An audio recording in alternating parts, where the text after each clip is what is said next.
So we have a brand new fragrance from Mugler. It's been a long time. And this one, of course, is the brand new Amen Fantasm, or Angelman Fantasm, I should say.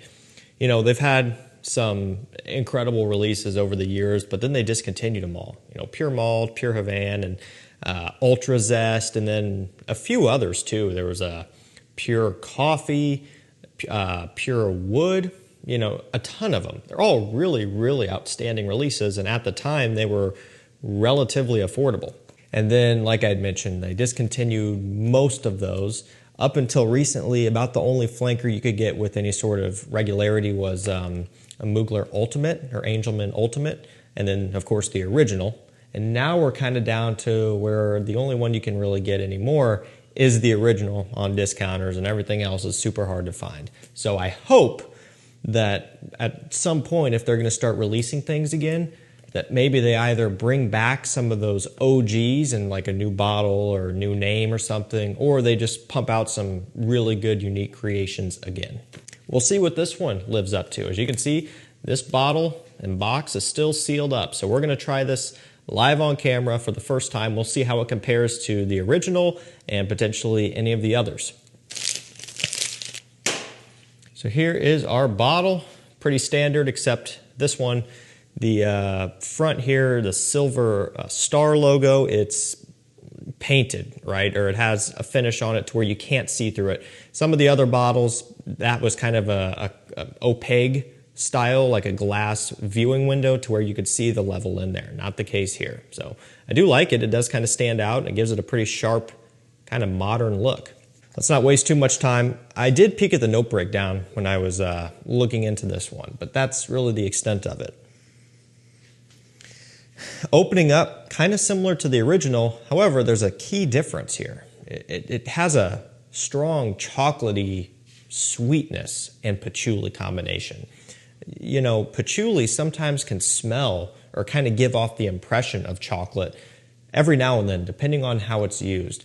And so in the original Angelman, you get a very strong patchouli, coffee, tonka powerhouse of a scent.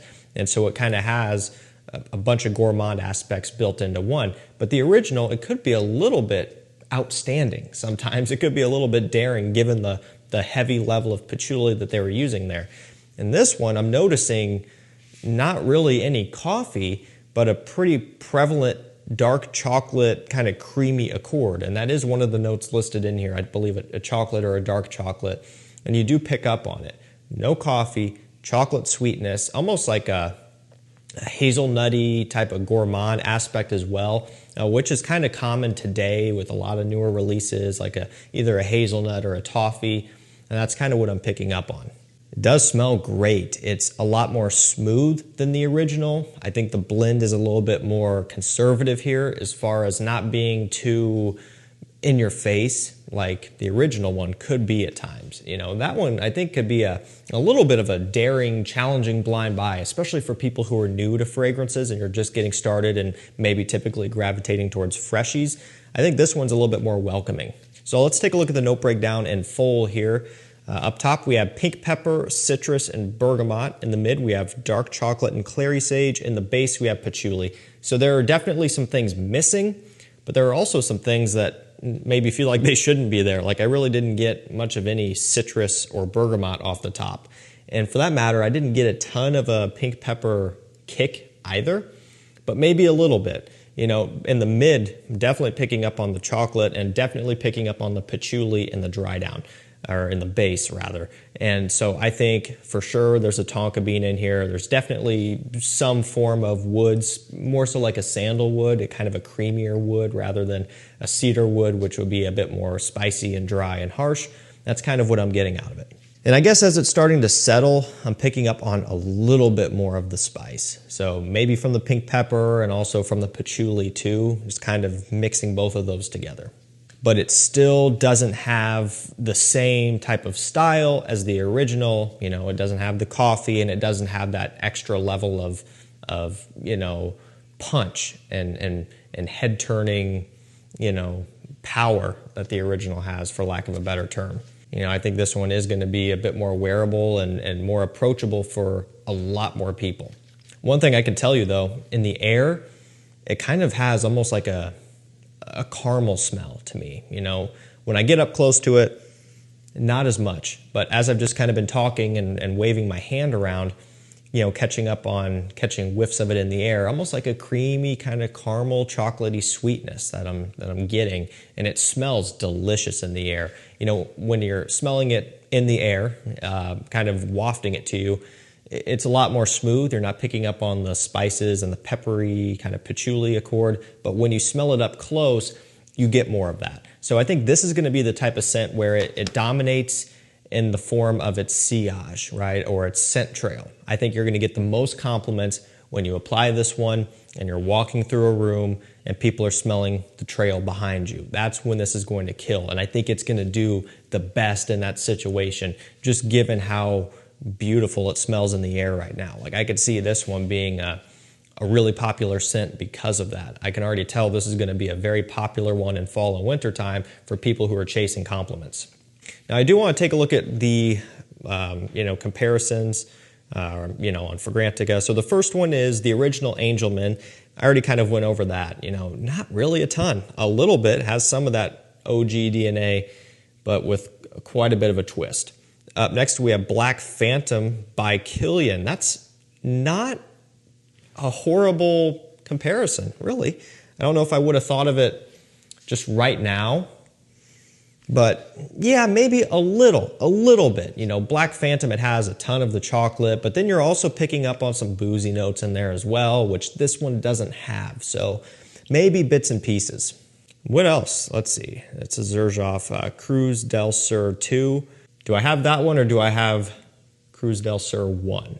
I don't know. I can't remember, so I'm not going to comment on that one. Guerlain Lidge, or L'Instant de Guerlain Pour Homme, the original in the old school bottle. So like the eau de toilette.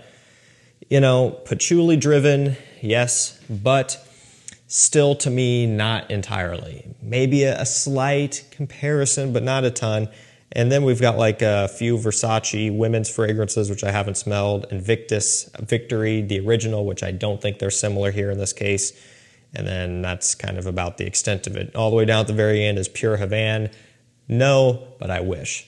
And so we'll cover that right now. Does this one smell like any of the other flankers that were pre-existing? And the answer is no, it doesn't. It doesn't smell like Pure Malt, Pure Havane, or many of your old school favorites. I wish.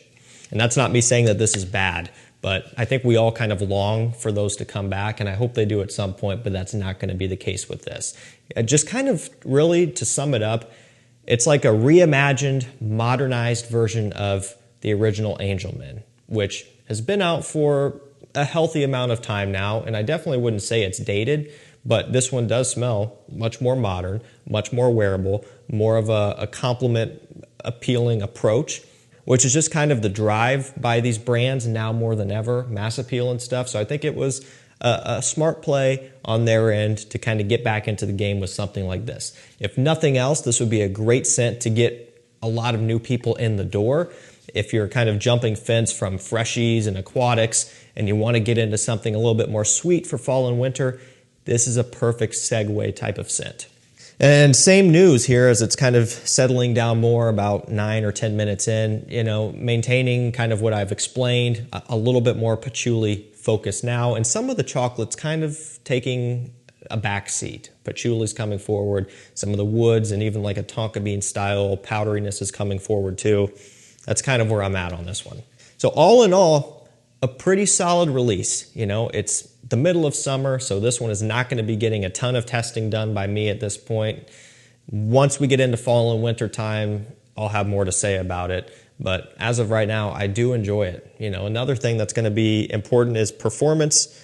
I don't know, what do we have here? It's a eau de parfum. Okay, so I'm hoping it does well. I don't really have any expectations that it's not going to be a decent performer. I think it's going to do pretty good. But time will tell, and that'll be another thing that people are interested in. I do think this has the potential to be a big hit, a big compliment getter once it gets to the point where you can pick it up easily on discounters. So if you want to be notified when this or any other brand new fragrance hits discounters. And if you also want to be notified when rare discontinued fragrances hit discounters, you can jump on my mailing list and texting list at the link and number down below. It's completely free to sign up to those, and it's a service that's really going to help you out. So for example, JPG Labo Paradise Garden, when that one comes into stock, I send out emails because it sells quick. Or even if you wanted to have a fighting chance of getting something like Pure Malt, Pure Havana, or something rare like that, if they were to come into stock, I'll catch it and I'll send out a notification. So it's worth being on those lists. Thank you guys so much for watching. Stay safe, stay healthy. We'll see you tomorrow with another one. Take care.